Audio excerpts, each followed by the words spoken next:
A chama dançava preguiçosamente sobre a lenha úmida relutante em pegar. Com um gesto brusco, o velho Stepanich jogou mais um galho na fogueira e ajustou a gola surrada da jaqueta de lã, manchada pelo tempo. Ao seu lado, o jovem Vaska se encolhia contra o calor, os olhos esbugalhados escrutinando a escuridão além do círculo de luz. Há algo errado hoje, murmurou o rapaz, a voz trêmula cortando o silêncio. Nem um pássaro, nem um animal.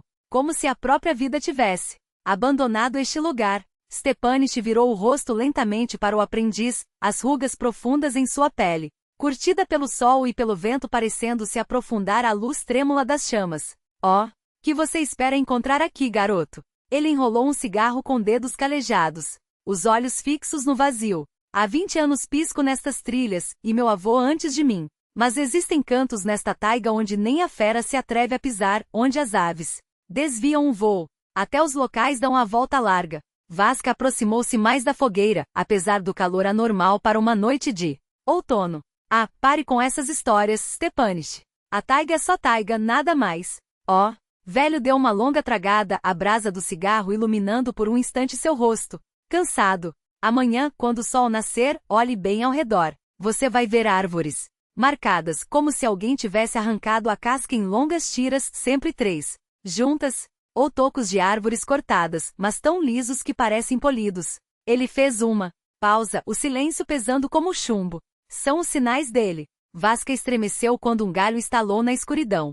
Stepanich nem pescou. É antigo, mais velho que a própria taiga. Dizem que é como um louva-a-Deus, só que do tamanho de uma árvore. E suas patas? Ele hesitou, a voz sumindo em um sussurro, geladas como o inverno siberiano. A escuridão além da fogueira parecia se adensar, como se algo a observasse. Até Vaska percebeu, um silêncio antinatural, sem o uivo de um lobo, sem o farfalhar de um roedor. Se você o encontrar, não corra, continuou. Velho, a voz rouca. É inútil. Ele é mais rápido, mais esperto. Caça como o lobo caça a presa, brinca com você antes de atacar. E o que a gente faz então? A pergunta de Vaska ficou suspensa no ar por longos segundos. Stepanich olhou fixamente para o fogo. Reze respondeu finalmente. Só isso. Na pequena torre de controle do aeroporto, o clima era tão pesado quanto as nuvens que se acumulavam no horizonte. O comandante Andrei Petrovich, um veterano com 2 décadas de voos nestas paragens, observava o céu escurecer com uma careta de preocupação. Há algo de errado naquela tempestade, pensou, enquanto o despachante batucava nervosamente os dedos na mesa. Há 3 dias que esperam por nós em Aizan. Remédios, correspondência. Não podemos falhar. Na sala de espera, os passageiros aguardavam em silêncio tenso. Marina olhava o relógio a cada 2 minutos, os dedos tamborilando no couro gasto da bolsa. Stepan, um homem de feições duras, folheava um caderno cheio de anotações apertadas. Ao seu lado, Helena Vasilevna cochilava, os óculos escorregando pela ponta do nariz. 2 operários conversavam baixo, passando um termo de chá entre si. O ar cheirava a ansiedade. O despachante suspirou fundo, olhando mais uma vez para a previsão meteorológica. E o Igor? O comandante virou-se, ouvindo o zumbido distante dos motores. Está abastecendo. Se tivermos que desviar da tempestade, vamos precisar de cada gota. Stepan levantou os olhos das anotações. Ano passado fizemos este trajeto em 1h10, mesmo com tempo ruim. Você é da geologia? Igor tinha sido explorador, mas agora trabalhava por conta própria. Conheço cada pedra deste caminho, respondeu secamente, fechando o caderno. De repente, Helena Vasilevna se mexeu, como se acordasse de um pesadelo. É verdade o que dizem sobre Aizan? Sua voz foi abafada por um trovão. Todos se viraram para a janela quando um clarão rasgou o céu, iluminando a silhueta solitária do helicóptero na pista. O quê? Igor aproximou-se. Nada, ela gaguejou, ajustando os óculos com mãos trêmulas. Só um boato. E voltou a fechar os olhos, como se quisesse apagar a própria pergunta. Andrei Petrovich abotoou a jaqueta com decisão. Vamos embora antes que a tempestade nos alcance. Igor anunciou a decolagem e o despachante estendeu-lhe um papel úmido, as mãos levemente trêmulas. Cuidado, Petrovich. Ele assentiu sem deixar transparecer o nó que apertava seu estômago. Não é a primeira vez. 8 minutos depois, as pás do Mi-8 já cortavam o ar úmido. Os passageiros Acomodavam-se em silêncio, trocando olhares furtivos. Helena Vasilevna hesitou na porta, os olhos fixos nas nuvens carregadas, antes de subir apressadamente. A porta se fechou com um estalo. O helicóptero ganhou altura, rumo a Aisan. Os primeiros 30 minutos foram de um silêncio opressor, quebrado apenas pelo ronco dos motores. Stepan adormeceu, a cabeça apoiada no vidro. Marina reviria distraidamente os pertences da bolsa, mais por hábito do que por necessidade. Até que um solavanco violento sacudiu a aeronave. Helena Vasilevna acordou, sobressaltada. Zona de turbulência, anunciou Igor, a voz tensa. Aperte os cintos. Lá fora, nuvens cinzentas se fechavam como um punho. A visibilidade caía a cada segundo. Vamos tentar contornar a tempestade por cima, disse Andrei Petrovich, forçando a calma. Mas havia algo em seu tom que traía a preocupação. Stepan abriu os olhos, fitando a cortina de chuva além da janela. Estranho. Tempestades nesta época do ano são raríssimas. Outro solavanco quase os jogou das cadeiras. Algo metálico tilintou na parte traseira. Temperatura externa abaixo de zero. Veio a voz abafada de Igor. Formação de gelo. A máquina começou a perder altitude. Devagar, quase imperceptível, mas todos sentiram o estômago afundar. Marina apertou os braços da poltrona com força. Um dos operários murmurou uma praga baixa. Motor direito com falhas, gritou Igor, a voz engolida pelo rugido das turbinas. Vamos tentar pousar. Andrei Petrovich lutava com os controles, os músculos tensos como cabos de aço. Helicóptero girou descontrolado, as copas das árvores chicoteando o casco. Alguém gritou. O impacto final foi brutal. Depois, só escuridão. Os sons voltaram aos poucos. Um zumbido nos ouvidos, o tamborilar surdo da chuva. No metal retorcido. Andrei Petrovich abriu os olhos com esforço. Igor, você está vivo? Sua voz era áspera como lixa. Quem mais está aí? Movimentos no interior da cabine. Marina, aqui, respondeu uma voz fraca. Estou inteira. Stepan gemeu. Minha perna? Acho que quebrou. Helena Vasilevna estava viva, mas seu sussurro se perdeu antes de terminar a frase. Lá fora a noite caía rápido. Um trovão ecoou à distância. A tempestade os perseguia. Até mesmo em terra. Andrei Petrovich enxugou o sangue do rosto com as costas da mão. Helena Vasilevna permanecia imóvel junto à porta arrebentada, os olhos fixos na floresta. O que foi? Igor aproximou-se. Silêncio, respondeu ela, a voz quase inaudível. Um silêncio que gelava os ossos. Igor inspecionou os arredores pela terceira vez. Nenhum vazamento de combustível. Pelo menos isso. Os corpos dos operários foram cobertos com lona, retirados da parte traseira. Marina insistiu em fechar aquele compartimento. Quando a ajuda chegar, que sejam os socorristas a lidar com isso.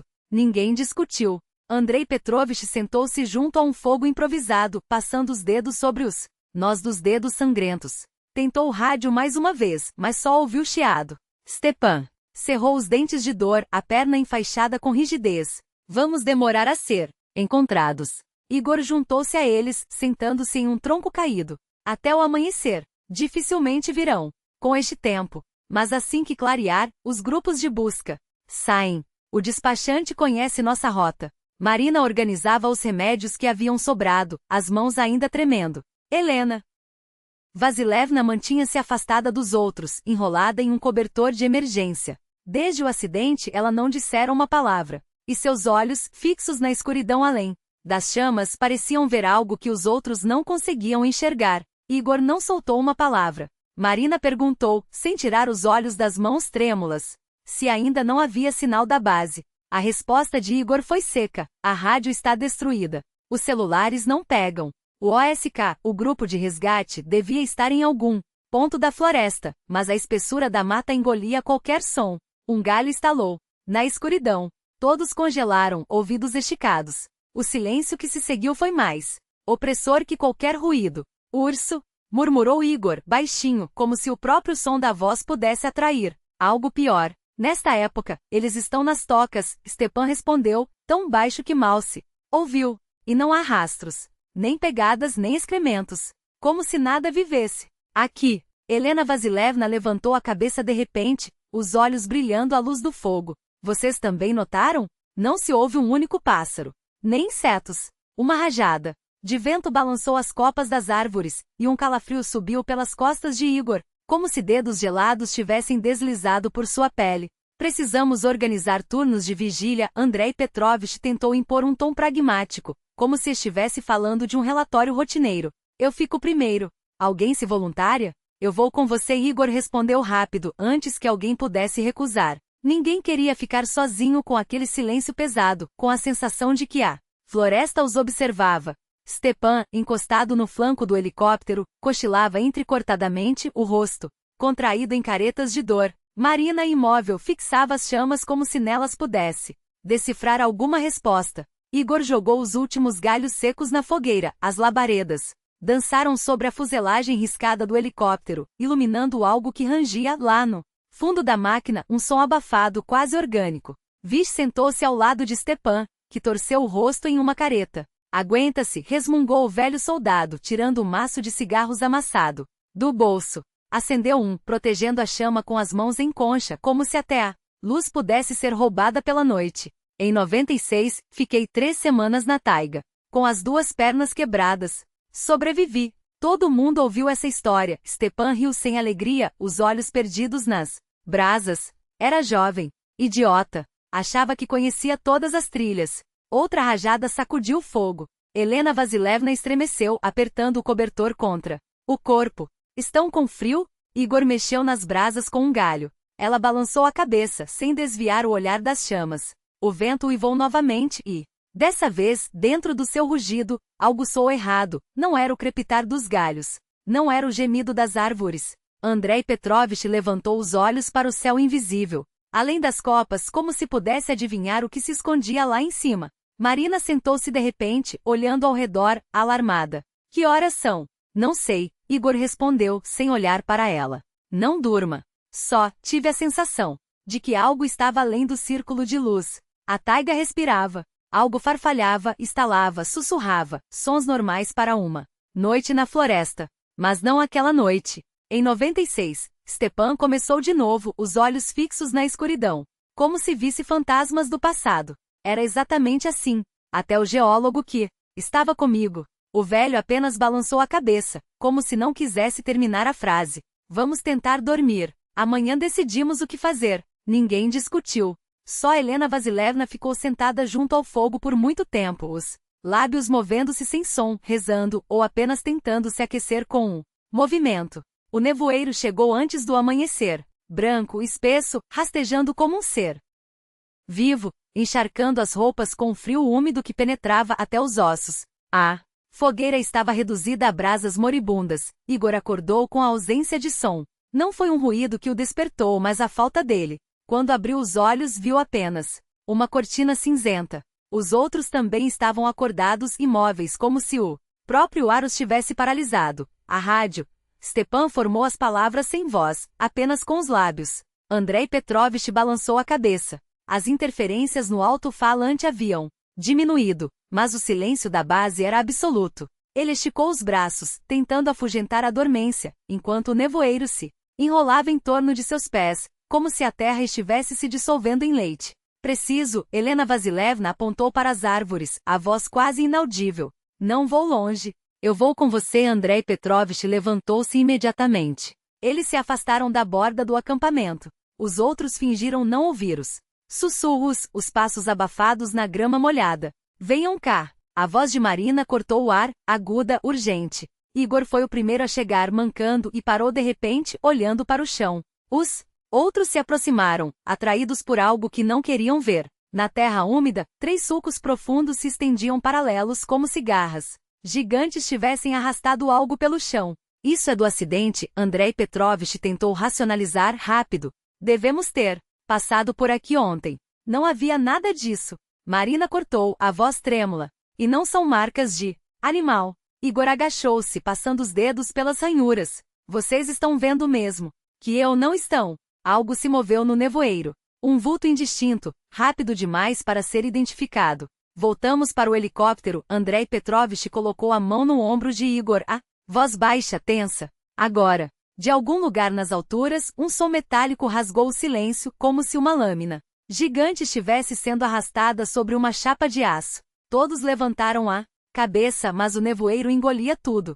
Precisamos verificar o perímetro. Igor deu um passo em direção à floresta. Não. Helena Vasilevna agarrou seu braço com força surpreendente. Os outros olharam para ela, confundidos. Vamos, juntos. Todos juntos. Eles circundaram o helicóptero devagar, como se cada passo pudesse despertar algo. As marcas estavam por toda parte, aqui mais nítidas, ali quase apagadas, mas sempre as mesmas. 3 sulcos paralelos, como se algo tivesse caminhado em círculos ao redor deles. Como se estivesse nos observando, Igor murmurou. Do fundo do nevoeiro, um rangido metálico ecoou novamente, longo e arrastado, como unhas de ferro riscando uma parede. O som foi morrendo, mas deixou no ar a certeza de que algo se aproximava. Vou verificar. Igor avançou, decidido. Pare! Andrei Petrovich gritou, mas era tarde. Igor já se dissolvia na bruma, os passos abafados pelos galhos quebradiços. Cada estalo sob suas botas soava como um tiro na quietude. Mais longe ainda, até que os estalos cessaram. Igor! Andrei Petrovich chamou, a voz abafada como se engolida pelo nevoeiro. Ninguém respondeu. Eles avançaram, grudados uns aos outros, Marina apoiando-se em Stepan, que mancava com dificuldade. As árvores surgiam do nada à sua frente, distorcidas pela névoa, como silhuetas de um pesadelo. À direita, o rangido metálico voltou mais perto dessa vez.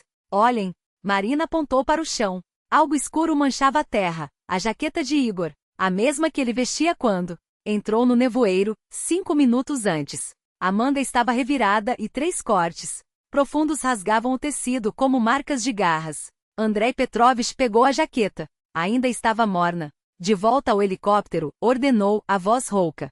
Já. O rangido soou novamente, tão perto que parecia vir de dentro de suas próprias cabeças. Algo grande se movia entre as árvores, quebrando galhos com um estalo seco. Corram! Andrei Petrovich gritou. Eles tropeçaram, cegos, os pulmões ardendo, os corações batendo como martelos.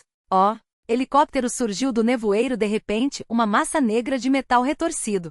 Andrei Petrovich arrebentou a porta. Eles se atiraram para dentro, esmagando-se uns contra os outros. Base, aqui é o helicóptero acidentado. Marina gritou no rádio, os dedos trêmulos. No botão. Asterisco, coordenadas, 58.4. Um chiado agudo cortou a transmissão, seguido por um silêncio mortal. E então ouviu-se passos. Algo caminhava ao redor da aeronave. Um arrasto lento, deliberado. O metal da fuselagem vibrou levemente, como se algo tivesse encostado nele. Um som agudo rasgou o ar, como se garras fossem cravadas na chapa do nariz à cauda. O impacto veio sem aviso. O helicóptero estremeceu, o metal gemendo ao se curvar. Para dentro. Marina jogou-se para trás, batendo contra a parede. Um baú de emergência caiu, espalhando equipamentos pelo chão. Não se mexam, Stepan sussurrou, o rosto pálido como cera. Lá fora, o arrasto continuou. Mais perto ainda. Um segundo golpe abalou a aeronave, rasgando a fuselagem como se fosse lata. Andrei Petrovich foi o primeiro a rastejar em direção à cabine, os cotovelos ensanguentados pelos cacos de vidro. O para-brisa estava destruído, uma brecha suficiente para escapar. Stepan gemeu quando sua perna ferida bateu na instrumentação. Marina tapou sua boca com a mão, os olhos arregalados. Silêncio. Os passos cessaram. Andrei Petrovich forçou a passagem, cortando as mãos nas bordas afiadas. Do lado de fora, a névoa era tão densa que mal se enxergava a própria mão à frente do rosto. Ele ajudou Helena e Marina a puxar Stepan, cujas pernas quase não respondiam. Eles recuaram devagar, colados uns aos outros. Atrás deles, o helicóptero rangeu. Novamente, um som de metal sendo dilacerado, como se algo estivesse forçando entrada. Não olhem para trás, Andrei Petrovich sussurrou, mas todos viraram a cabeça ao mesmo tempo. Entre as árvores, uma sombra massiva se moveu. Galhos estalaram, quebrando-se como ossos. O nevoeiro turvava tudo, mas a sensação era clara, estavam sendo caçados. Eles correram sem direção, tropeçando em raízes, cegos pela névoa que distorcia até os próprios pensamentos. Stepan ofegava, arrastado por Marina, cujos braços tremiam de exaustão. Atrás deles, o helicóptero ruía em um estampido surdo, como se algo tivesse aberto de uma só vez.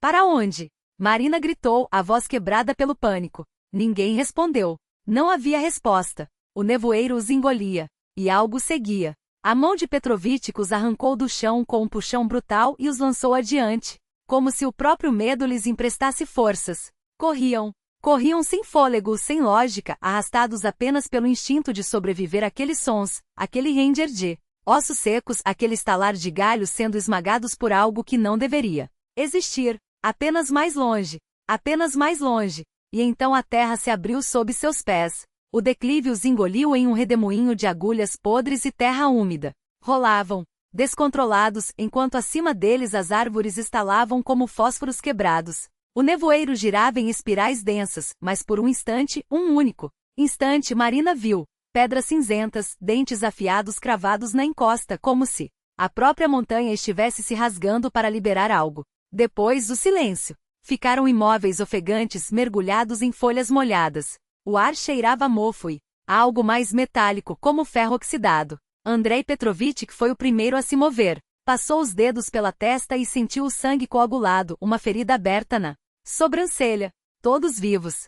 Stepan se arrastou até sentar, a respiração entrecortada, a perna latejando sob a pressão da mão de Marina. Ela pressionou a atadura ensopada contra o ferimento, os dedos trêmulos. Não podemos ficar aqui, sussurrou Helena Vassilievna, ajoelhando-se. Seus olhos escavavam o nevoeiro acima do barranco, onde o vento trazia um cheiro agudo, quase químico, casca arrancada à força. E outra coisa, algo que faz o estômago revirar. Eu estive aqui há 10 anos com uma expedição escolar. Estudávamos os rituais locais. Petrovitch a interrompeu com um gesto seco. Depois, agora precisamos sair, antes que aquilo nos encontre. Não. Ela agarrou seu braço, as unhas cravando-se no tecido. Escutem. O vento uivava entre as rochas, mas abaixo dele, quase imperceptível, um som raspava a pedra. Metódico. Pesado. Como se algo estivesse testando a encosta passo a passo. Há cavernas nessas rochas. Um santuário antigo. Se encontrarmos a entrada. Acima deles, os galhos estalaram novamente. Desta vez mais perto. Algo enorme se movia ao longo do declive sistemático, como se estivesse mapeando o terreno. Marina ajudou Stepan a se levantar. Ele mordeu o lábio até sangrar para não gemer. Qual direção? Petrovitch girou o facho da lanterna pela névoa. As sombras dançavam deformadas até que algo emergiu. Contornos escuros, dentes de pedra, rasgando o céu. A fenda. Lá entre as rochas, deveria haver uma passagem. Eles avançaram. Cada passo de Stepan era uma facada, cada respiração uma luta. Petrovitch cobria a retirada, olhando para trás a cada 2 segundos. O barulho lá em cima crescia. Agora, misturado ao estalar dos galhos, havia outro som, arrastado, como garras arranhando a superfície de um penhasco. Helena acendeu um isqueiro. A chama trêmula iluminou marcas, sulcos profundos, talhados na pedra, padrões que pareciam aviso. Um rugido gutural ecoou do lado de fora. As paredes tremeram, pedaços de rocha caíram como lágrimas. Eles se apertaram contra a luz pálida da entrada, um túnel estreito, úmido que os levou a um abismo. O grotão se abria diante deles, vastos como a barriga de uma bestia adormecida. A água gotejava das fendas no teto, refletindo em paredes cobertas por símbolos. Cheirava a terra molhada e algo mais antigo, sangue seco, rezas esquecidas. Stepan desabou sobre uma pedra, os dedos cravados na superfície áspera. Marina abriu a mochila com os últimos suprimentos médicos. Os curativos estavam acabando. Petrovitch percorreu o perímetro com a lanterna, seguindo as marcas na pedra. Não, eram naturais. Alguém as havia esculpido, com ferramentas com intenção. Ritual, murmurou, passando os dedos por uma ranhura profunda. Eles sabiam sobre aquilo. Um arranhar longo e estridente veio de fora. Todos congelaram. O som se afastava, lento, como se garras gigantes estivessem procurando outra entrada. Consegue entrar aqui? Marina deixou escapar, a voz falhando. Helena demorou a responder. Nas lendas começou hesitante. Os Evenkiso chamavam de Ergiani, os senhores dos espíritos. Mas havia um que não se curvava a ninguém. O caçador do vazio. Ela fez uma pausa. Dizem que ele ficou quando a taiga cresceu sobre suas terras. Que ele odeia o que a floresta se tornou. Contos de fada. Petrovitch cuspiu, mas sua mão tremia ao ajustar a lanterna. Nos arquivos dos etnógrafos antigos, Helena ignorou o ceticismo. Ninguém o viu inteiro. Só partes. Um membro longo entre as árvores. Um brilho de carapaça no escuro. Ela apontou para as paredes. Eles não conseguiram matá-lo. Era forte demais. Mas encontraram um jeito de se esconder. Criaram esses lugares. Santuários. Onde ele não podia entrar. E o que aconteceu depois? Stepan forçou as palavras entre os dentes. A industrialização veio. Os povos migraram. Os rituais pararam. Ela olhou para o túnel escuro à frente. Só restaram fragmentos. Eu pensei que eram apenas mitos. Um estalo ecoou nas profundezas da caverna. Gotas caíam em ritmo desigual, mas agora outro som se misturava a elas. Algo se movia. Precisamos de um plano. Petrovich cortou o seco. A outra saída. Helena se ajoelhou, examinando o chão. Esses grotões eram usados. Lembro-me dos mapas da expedição. Sua voz sumiu por um instante. É um labirinto. Mas há um caminho. Lá fora, algo arranhou a pedra com um som que fez os dentes doírem. As paredes vibraram. Por aqui. Petrovich acendeu a lanterna novamente, o feixe fraco piscando. A bateria não duraria. Eles entraram no túnel, um atrás do outro. Stepan se apoiava em Marina, cada passo. Uma agonia. As paredes se fechavam, obrigando-os a avançarem de lado, espremidos. Até que Helena parou. Esperem. O barulho havia cessado. No silêncio que se seguiu, um novo som emergiu. Pedras caindo. Lá em cima. Está descendo pela rocha. Stepan sussurrou. Procura outra entrada. A lanterna piscou. Petrovich sacudiu. A luz voltou, mas mais fraca. Rápido. Marina ajustou a alça da mochila, os dedos suados. O corredor se dividia à frente. Tem certeza? Petrovich iluminou ambas as passagens. Helena se inclinou, passando os dedos pelo chão. À direita. Ela se endireitou, apontando. Vejam, 3 sulcos paralelos talhados por mãos humanas. Desapareciam na escuridão. Não como os de fora. Estes eram intencionais. Acima deles, mais pedras caíram. Desta vez mais perto. Decidam. Marina olhava para trás, onde a escuridão respirava. Petrovich fechou os olhos por um segundo. Helena, não tenho certeza. Sua voz quebrou. Mas é nossa única chance. A lanterna piscou novamente. Quando a luz voltou, estava quase apagada. Eles entraram no corredor da direita. O chão aqui era mais liso, como se tivesse sido desgastado por muitos pés. As marcas nas paredes se entrelaçavam em padrões complexos, uma linguagem esquecida. Stepan parou de repente. Sentem? Um sopro de ar frio tocou seus rostos. E luz. Marina estreitou os olhos. Petrovich apagara a lanterna. Na escuridão, algo brilhava à frente, um clarão fraco, como luar filtrado por fendas. Eles avançaram, pisando com cuidado. O corredor curvava à esquerda e a luminosidade crescia, refletindo em símbolos que agora cobriam as paredes. Não apenas linhas, mas uma narrativa. Uma história gravada na pedra. Até que o túnel terminou. O grotão que se abria diante deles era imenso, suas abóbadas perdidas nas sombras. As paredes, iluminadas por uma luz pálida que vazia das fissuras no teto, estavam cobertas por figuras, silhuetas gigantescas quase humanas, mas distorcidas, como se tivessem sido esculpidas por algo que não entendia a forma dos homens. E no chão, pegadas recentes. Alguém esteve aqui. Marina apontou para a poeira, onde marcas de botas afundavam na terra. Helena falou tão baixo que suas palavras se ricochetearam no vazio. Os santuários não são abandonados. Mesmo quando fingimos que esquecemos. Não contei tudo sobre as expedições. Os xamãs locais nos revelaram algo mais profundo do que simples esconderijos. Eles não apenas fugiam daquilo que habitava as sombras. Eles pactuaram com isso. Um acordo selado nas entranhas da terra, onde as paredes soam memórias que o tempo não apaga. Um rugido gutural explodiu no fundo da caverna. O som não era de animal nem de homem, era o eco distorcido de algo que rasgava o ar com a mesma facilidade com que suas garras rasgariam carne. As ondas sonoras ricochetearam nas paredes, multiplicando-se em 1000 sussurros dissonantes. Ele está chegando. Stepan cerrou os dentes, lutando para permanecer de pé. O chão tremia debaixo dos seus botas como se a própria terra recuasse. Ele sabe onde estamos. Helena girou lentamente, os olhos varrendo o grotão com uma calma que gelava mais do que o medo. Seu olhar pousou no altar de pedra, mancado por séculos de rituais esquecidos. Há um caminho, um ritual. Sua voz cortou o ar, precisa como uma lâmina. Vocês precisam ir, agora. Eu fico. O comandante tentou interromper, os nós dos dedos brancos de tão apertados ao redor da arma Não é negociação.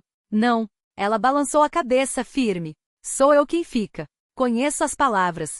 Conheço o preço. Seus dedos deslizaram pela lâmina enferrujada que tirara do coldre, o cabo enegrecido pelo tempo e por algo mais antigo que sangue. 10 anos. Estudando esses mitos como folclore. Hoje, eles são minha única verdade. O chão estremeceu novamente. Pedras desabaram lá no fundo, rolando como ossos. Em um jogo de azar divino. Marina leve Stepan. Andrei, encontrem a saída pelo lado leste, deve haver um corredor que desça até o rio. Seu tom não admitia réplica.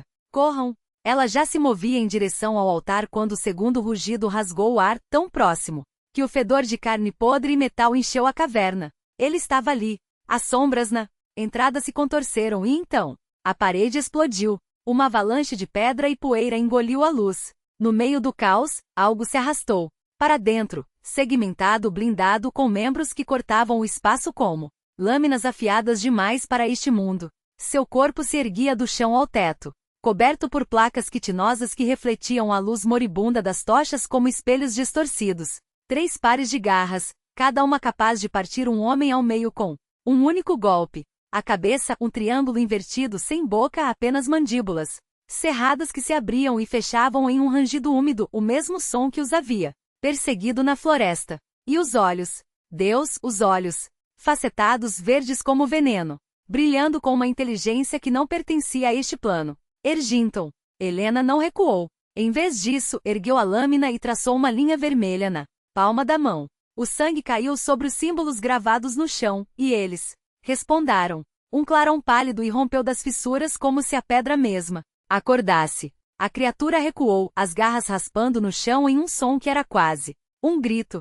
KH-Zuntar-RO, sua voz, antes firme, agora era um canto. As sílabas antigas rolavam de seus lábios como uma maldição e uma prece, ao mesmo tempo. Cada palavra batia no ar como um martelo em bigorna, reavivando um pacto que o tempo havia tentado apagar. Erginton avançou novamente, mas desta vez hesitou. As placas em seu corpo vibravam, como se algo dentro dele reconhecesse aquelas palavras. Helena não parou. Seu sangue escorria, pingando sobre os símbolos em um ritmo que ditava o tempo da batalha. O fedor de ozônio e carne queimada encheu o ar. Algo estava acontecendo. Vai-te na Sarku. Seu grito ecoou e as paredes tremeram.